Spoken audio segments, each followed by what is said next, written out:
Hi, my name is Isaac Fernander and this is my first CCR of my film, Lights Out. In this video, I'll be answering how my film both uses and challenges the conventions of a superhero and action movie, and as well as how it represents social groups or issues. In using superhero conventions, we follow the conventions of the roles in the movie as we cast a superhero, a boss, a villain, and another sidekick superhero. We also have the villain display powers like telekinesis, a mysterious power that leaves the battle completely dark and empty, and we use special effects to emphasize this through editing. Another convention in superhero movies that we utilized was power condition. As stated in the movie, the villain's powers are sourced in his outfit staying dry, hence the use of water guns by the main heroes. Now, this is a reference to the Like Mike movie, similar that where the main character's super athleticism is fueled through his shoes, also being a basketball player, which we see in our movie as well. Now next, we challenge the superhero movie conventions by not having our heroes wear flashy suits like we see in the Spider-Man movies or any Marvel movie, but instead our heroes are clothed in regular street clothes just as any teen of their age would be wearing. This kind of represents the dysfunction or unorganized notion of both sides of the battle. Now in terms of action movies, we actually use a lot of action conventions in the fact that we have weapons and hand-to-hand combat in our movies, along with a battle between good and evil and a chase scene. These are all things that action movies include.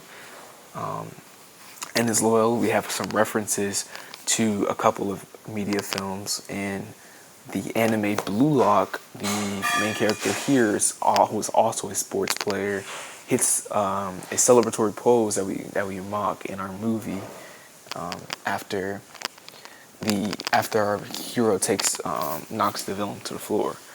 Another reference is in the title of the movie, which is Lights Out. There's another similar action movie that came out in 2024, also titled Lights Out, and that's where we got the inspiration from. That's where we got our inspiration for the name. In terms of challenging action conventions, we're going to go back to our old friend, the weapons. The weapons that we use are 2 water guns, an umbrella, and a wooden sword. These, to the naked eye, don't look dangerous, but in the movie that we've created, we've added power to them, which thwarts the audience's expectations, because you wouldn't expect any water to do any damage to anybody, because it's just a simple water gun, same as an umbrella, being as useful as it is in this battle. Another thing that challenges the action conventions in our movie is the POV. We take a omniscient, limited point of view in our movie, as the audience is not limited to just one perspective of the movie, but it is limited to the thoughts and feelings of just the villain, which points out his loneliness and isolated feeling that grows throughout the entire film. The media theorist that I selected was Stuart Hall. His theory states that there are many ways to interpret a film through encoding or decoding an ideology. This relates to our film in the fact that the ending is left up to interpretation for what the viewer would like, as well as the viewer. Everything in the movie is not explained to a detail, to a T, but a lot is left up for interpretation, and you could take away multiple different meanings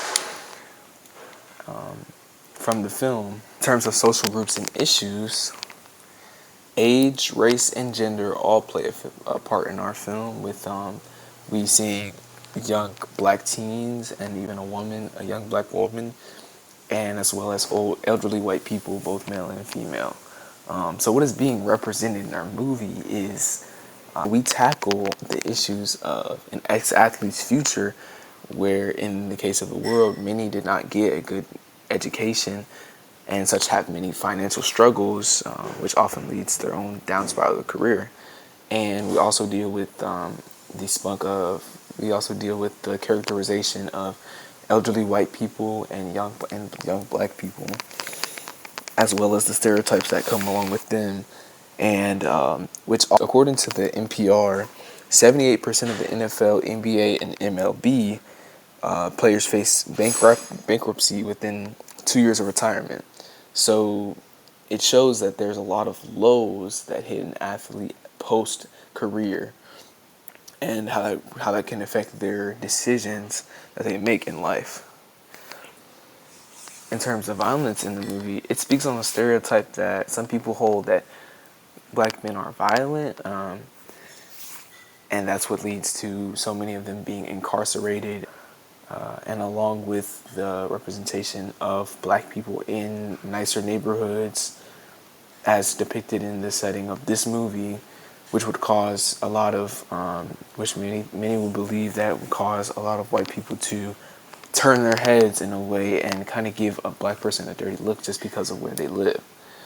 Which I can attest to, being this my neighborhood. I've gotten a couple of, dirty looks or stares or any way that I just feel like is somewhat, in some way, racially targeted.